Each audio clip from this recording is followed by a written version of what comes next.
Hello students and welcome back to your favourite channel math solutions with Rose ma'am. आज हम करेंगे class 9th की maths worksheet number 84 और date है इसकी 7 फरवरी 2022। एंड आज का हमारा टॉपिक है वो नया टॉपिक है, नया चैप्टर हम शुरू करने जा रहे हैं, प्रोबेबिलिटी। तो चलिए बच्चों, इस चैप्टर को शुरू करने से पहले, इस वर्कशीट को शुरू करने से पहले आप सभी से रिक्वेस्ट है कि आप चैनल को सब्सक्राइब ज़रूर कर दीजिए। Thank you students. Required previous knowledge, understanding of probability of an event and knowledge of coins and dice। तो coins और dice की हमें नॉलेज होनी चाहिए इस वर्कशीट को करने के लिए, और probability के बारे में भी हमें पता होना चाहिए। Now let us revise what we have learned about probability in previous classes। कि जो हमने लास्ट क्लासेस हमारी थी, प्रीवियस क्लासेस में हमने प्रोबेबिलिटी के बारे में क्या पढ़ा, हम वो डिस्कस करेंगे। With the help of probability we can write numerically an estimation or possibility of events that occur in many situations। कि हम क्या करते हैं ना, एक संभावना देखते हैं, न्यूमेरिकली हम उसको एस्टिमेट करते हैं चीज़ों के लिए, नंबर्स को। और फॉर्मूला इसका होगा, आप यहाँ देखेंगे, probability of an event is equals to number of outcomes favourable for the event upon में total number of outcomes of the experiment when the outcomes are equally likely. Let us understand what is equally likely events और outcomes। कि equally likely events क्या होते हैं और outcomes क्या होते हैं। When tossing a coin, अगर हम एक coin को उछालते हैं, there are two possible outcomes of an experiment। तो दो outcomes basically निकलते हैं, possible outcomes। एक होता है head और दूसरा होता है tail। Probability of getting a head is 1/2, क्योंकि 1/2 होगी, एक आया और टोटल कितना है, 2। And probability of getting a tail is 1/2। We have seen in the experiment of tossing a coin that each of the outcome has the same chance of occurring. कि same chance आया, इसका भी 1/2 आया और इसका भी 1/2 ही आया है। Therefore both the outcomes of the experiment are equally likely. तो इसीलिए ये दोनों इक्वली लाइकली सेम है, ठीक है। इसके बाद when each of the outcome of the experiment has the same chance of occurring, then we can say the outcomes of the experiment are equally likely। कि जब जो आंसर आने हैं, occurring जो आंसर्स आने हैं एक्सपेरिमेंट्स के, आउटकम्स के, अगर वो सेम होते हैं तो हम ये कहते हैं कि जो एक्सपेरिमेंट है वो इक्वली लाइकली है। Now let's consider an experiment of throwing a dice। एक डाइस को आपने फेंका, और यानी आप खेलते वक्त एक डाइस को आपने फेंका। There are 6 possible outcomes. 6 possible outcomes होंगे, या तो 1 आएगा, 2, 3, 4, 5, 6 ये नंबर्स आएंगे। कैन यू आंसर, क्या आप आंसर कर सकते हैं।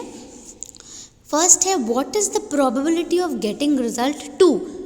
यानी 2 अगर आए डाइस के ऊपर तो वो क्या पॉसिबिलिटी, प्रोबेबिलिटी हो सकती है। तो 2 कितने टाइम्स आएगा बच्चों, देखिए 1 है, 2 एक ही बार आ सकता है 1, और टोटल नंबर्स कितने यहाँ पे 6, यानी इसका आंसर हो गया 1/6, ठीक है। नेक्स्ट देखिए, what is the probability of getting result 5। अगर 5 आएगा, 5 भी एक ही बार आ सकता है, तो ये भी 1/6 हो गया, टोटल 6 है।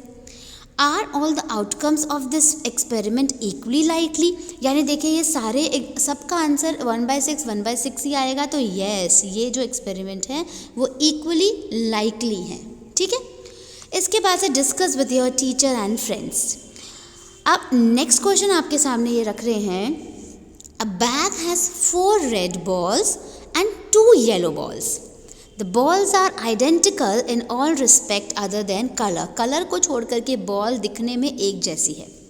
Can you answer, क्या आप आंसर कर सकते हैं। देखिए रेड 4 है और जो येलो है वो 2 बॉल्स है। फर्स्ट है, what is the probability of getting a red ball. Red कितनी है, 4 है, तो 4 आ जाएगा ऊपर, और टोटल बॉल्स कितनी हो गई, ये 4 और 2 6, तो 4/6 आ गया, ठीक है। नेक्स्ट देखिए, इसे कट भी कर सकते हैं, 2 2 ज़ा 4 और 2 3 ज़ा 6, तो ये हो गया आपका 2/3। उसके बाद है, what is the probability of getting a yellow ball. अगर आपको येलो बॉल चाहिए तो येलो बॉल क्या हो जाएगी, इसका आंसर यहाँ लिखती हूँ, 2 येलो बॉल्स हैं और टोटल कितनी है 6। कट करेंगे तो कितनी हो जाएगी, 2 1 ज़ा 2, 2 3 ज़ा 6, यानी 1/3, ये हो गई 2/3, ये हो गई 1/3। Are all the outcomes of this experiment equally likely. क्या ये दोनों सेम है, नो। तो यहाँ पे आप लिखेंगे no, discuss with your teacher and friends. इसके बाद बच्चों ये क्वेश्चन भी आपको अपनी कॉपी में करने हैं और उसके बाद आपको 2 क्वेश्चन दिए हुए हैं यहाँ पे प्रैक्टिस क्वेश्चन। फर्स्ट है, ये हम करना शुरू करते हैं, list all the possible outcomes when 2 coins are tossed together. आपको सिर्फ पॉसिबल आउटकम्स लिखने हैं, प्रोबेबिलिटी नहीं निकालनी है जब 2 कॉइन्स को एक साथ उछाला जाता है। तो इसका आंसर हम यहाँ पे लिखते हैं। बच्चों देखिए, 2 कॉइन, एक कॉइन होगा तो या तो हेड आएगा या टेल आएगा, लेकिन अगर 2 कॉइन्स होंगे तो या तो दोनों में हेड हेड आ जाएगा, या फिर हेड और टेल आएगा, या फिर एक में टेल एक में हेड आएगा, और या फिर दोनों में टेल आ जाएगा। ठीक है, तो 4 यानी कि पॉसिबल आउटकम्स हैं इसके, ये है इसका आंसर। आपको यहाँ से लिखना है आंसर नंबर 1। सेकेंड क्वेश्चन करेंगे, numbers 1 to 10 are written on 10 separate slips, 1 number on 1 slip. एक नंबर पे एक स्लिप लिखा हुआ है और 10 स्लिप्स हैं total. Kept in a box, एक बॉक्स में रखा हुआ है, एंड मिक्सड वेल, और उसको अच्छे से मिक्स कर दिया।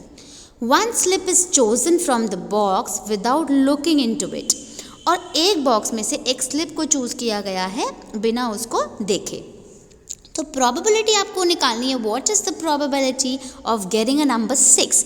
अगर नंबर 6 आए तो कितनी प्रोबेबिलिटी, क्या होगा इसका आंसर देखिए। 6 एक ही बार आ सकता है, यानी 1 अपॉन में टोटल नंबर कितने, 1 2 3 4 5 6 7 8 9 10, यानी 10। तो आंसर हो गया 1 अपॉन में 10। नेक्स्ट देखिए, what is the probability of getting a number greater than 6। Greater than 6 यानी 6 से बड़ा, तो 6 से बड़ा कौन सा है, 7 8 9 10, यानी 4 नंबर हो गए। तो इसका आंसर हो जाएगा बच्चों 4 अपॉन में 10। कट कर लीजिए, 2 2 ज़ा 4 और 2 5 ज़ा 10, and the final answer is 2 upon में 5। तो बच्चों ये है हमारी आज की वर्कशीट। कोई भी डाउट है आप मुझसे कमेंट करके पूछ सकते हैं। फिर मिलेंगे नई वीडियो में नई वर्कशीट के साथ। प्लीज़ वीडियो को लाइक शेयर एंड सब्सक्राइब कर दीजिए चैनल को। Thank you so much students.